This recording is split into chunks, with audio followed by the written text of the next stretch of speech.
Якутские студенты в Сколково французская фантастическая четверка предскажет будущее и сравнение грядущего сериала о ведьмаке Геральде с неповторимым игровым оригиналом.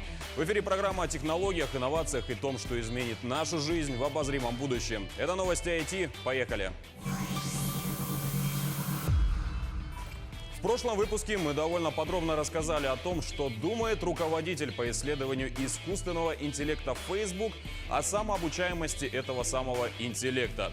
В общих чертах был он настроен скептически. Но вот недавно, в противовес его мнению, российские ученые Курчатовского института заявили, что искусственные связи нейронов могут обучаться подобно биологическим. Бегите, глупцы! Они продемонстрировали это в ходе эксперимента. И подобно связям между нейронами головного мозга, нервными клетками, рецепторами и так далее, их искусственные аналоги продемонстрировали схожие процессы. И по заявлению ученых, это является важным шагом к созданию самообучаемых вычислительных систем. Прорывом стало и то, что потребляет ИИ совсем немного энергии, что дает возможность в будущем стать автономным организмом.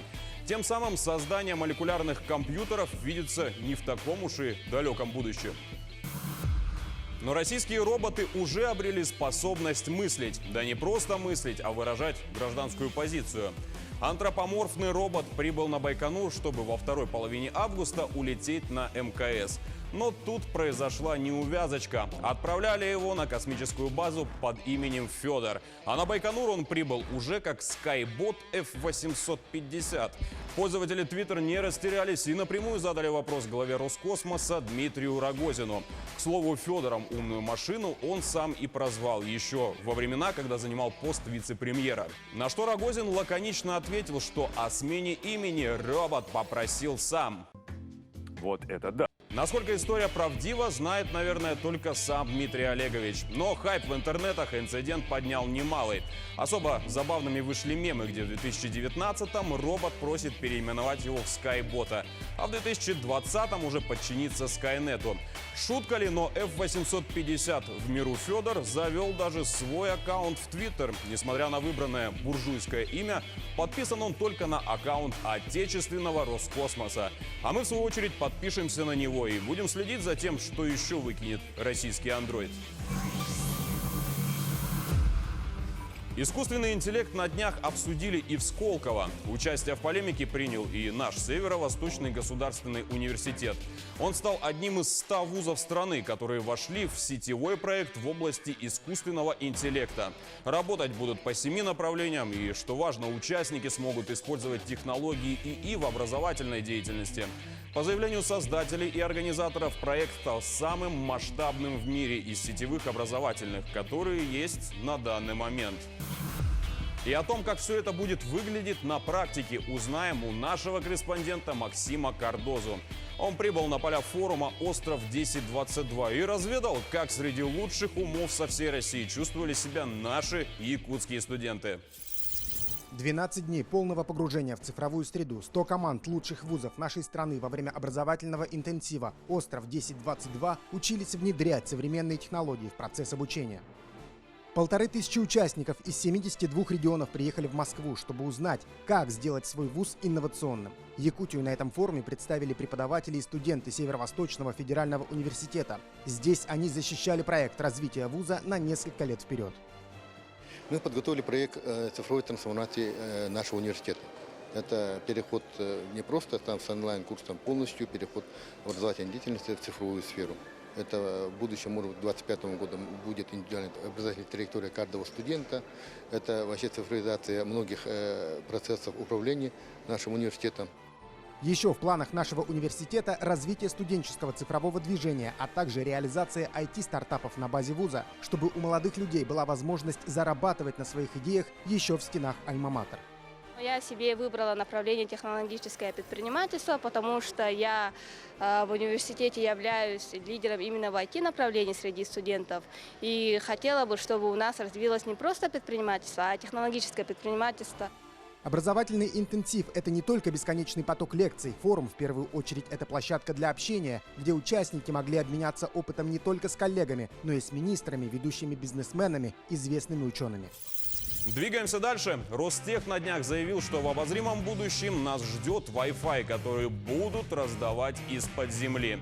Разработкой именно такого оборудования они сейчас заняты. Концерн «Автоматика» по инициативе компании «Ростелеком» создает оборудование, способное создать сигнал Wi-Fi, не теряющий устойчивости при размещении аппаратуры под землей. Новое решение позволит организовать коллективные точки доступа в интернет в общественных пространствах, где нет возможности применять навесное оборудование. Предназначен он для организации сетей в местах большого скопления людей, где нет возможности установить антенны и оборудование на мачтах или зданиях. В числе таких мест могут быть, к примеру, площади, парки. Помимо этого, комплекс может использоваться как дополнительное средство связи и массового оповещения в случае чрезвычайных ситуаций. Обещают высокую защищенность от влаги и перепадов температур, а сами точки доступа организуют на основе существующей подземной инфраструктуры городских телефонных сетей. В ближайшие месяцы опытные образцы оборудования пройдут тестирование в Приволжском федеральном округе. После этого примут решение, запускать его в коммерческую эксплуатацию или нет. А теперь галопом по Европам о других новостях этой недели. Хакеры взломали сайт, почту и твиттер Скотланд-Ярда. Злоумышленники заполнили страницу в социальной сети ведомства оскорблениями, шутейками, а также опубликовали фальшивые заявления на официальном сайте. Ясно. Нам, наверное, стоит покрутиться здесь подольше? Я узнал все, что мне было нужно. Пресс-секретарь английской полиции все в том же Твиттер написал, что Скотланд-Ярд работает над восстановлением контроля над своими учетными записями. Видимо, его учетку беда обошла стороной. Компьютерные взломщики атаковали и российские спецслужбы. BBC News заявили о крупной хакерской атаке на ФСБ. Как пишет издание, у компании Сайтек, которая является одним из главных подрядчиков спецслужб, украдено 7,5 терабайт данных. А именно о пользователях браузера Tor, сбора информации в соцсетях и отключении Рунета от всемирной сети. Ни ФСБ, ни хакеры ситуацию пока не прокомментировали. А Минобороны Франции планирует обезопаситься с помощью писателей-фантастов. Там намерены создать из них специальную группу для прогнозирования угроз. Название ей дадут Red Team, в переводе с английского «красная команда». Состоять эта команда будет из 4-5 человек. И в своих докладах «Фантастическая четверка» будет делать прогноз возможных разрушительных сценариев. Строго засекреченных, конечно же. Так что вошли ли в нее Джоанна Роулинг, Джордж Мартин и Стивен Кинг, узнать удастся навряд ли. Якутия в рамках межрегионального совещания «Лидеры цифрового развития России» подписала такие соглашения о спутниковом интернете. Поможет нам с этим госпредприятие «Космическая связь». По заявлению сторон это позволит снизить стоимость услуги на спутниковый интернет, а также повысить его качество. Но будет ли он дешевле привычного нам оптоволоконного, пока вопрос. Впрочем, отдаленные арктические районы альтернативы не имеют. И в первую очередь проект направлен именно на них. Но это не единственное, о чем говорили на межрегиональном совещании. Наш корреспондент Денис Тишин наблюдал за всем наряду с другими делегатами и сейчас расскажет, чего ожидать от цифрового развития в ближайшее время. На сегодняшний день Республика Саха-Якутия – лидер по развитию отрасли высоких технологий в Дальневосточном федеральном округе. До 2024 года здесь планируется построить еще 9 тысяч километров оптоволоконных сетей. Недавно в Якутии была принята программа цифрового развития и трансформации. Она предусматривает создание до 2035 года в каждом улусе отдельного IT-центра. А это не только расширение цифровой инфраструктуры, но и создание новых рабочих мест. Будет решаться вопрос Северного пути, прокладки ВОЛС, да, есть проект Хельсинки-Токио. Мы будем разговаривать по строительству нового дата-центра в Якутске. Мы также рассматриваем вопросы именно внедрения, скажем так, поддержки наших инициатив. В частности, Мегафон будет поддерживать расширение нашего портала OneClick на всю Якутию. На самом деле Якутию оцифруем в ближайшие 5 лет. Второй день форума организаторы решили провести на природе, на территории национального парка Ленские столбы. Выставка проектов в сфере IT, автоматизации, информатизации связи – еще одно знаковое мероприятие форума. Наша игра основана на биологической обратной связи, и мы используем именно акселерометр в смартфоне. Свои наработки и изобретения представили инновационные компании из различных регионов России. Это и программное обеспечение для госпредприятий, и виртуальные технологии, а также умный робот-мойщик из Якутии. Программа форума «Лидеры цифрового развития» была предельно насыщенной. Пленарная сессия, посвященная развитию цифровой инфраструктуры в регионах и цифровизации различных отраслей экономики, вызвала живой интерес у участников. Они спорили, делились опытом и узнали для себя много полезной и интересной информации. И переходим к новостям игровой индустрии. В самом первом выпуске нашей программы мы разбирали крайнюю презентацию Apple, где они сделали упор на подписочные и стриминговые сервисы, сказав, что именно в этом направлении видят будущее. И вот это самое будущее докатилось, кто бы мог подумать, и до компании Ubisoft. Она представила полный список игр для своего сервиса Uplay Plus. Всего их 111, и нетрудно догадаться, что возглавляют список такие серии, как Far Cry, Prince Persia, Assassin's Creed и Splinter Cell. Но чем игроделы порадовали, так это наличием там не базовых версий, а премиальных изданий со всеми бонусами, плюшками и дополнительными уровнями. А коли раскошелились на премиальную подписку, то вам и карты в руки. Будете играть в эксклюзивы за 3 дня до их официального релиза. Цена такого удовольствия $15 или 999 рублей.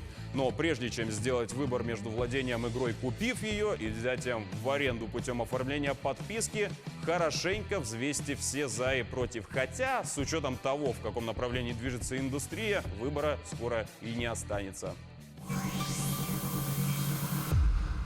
А в завершении об игрокинематографии. Ни для кого не секрет, что Netflix снимает сериал по мотивам польского романа и игры «Ведьмак».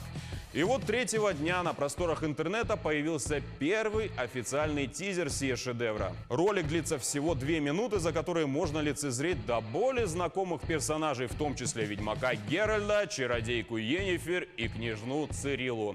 Слоган же к тизеру гласит: «Худшие монстры – те, которых создаем мы».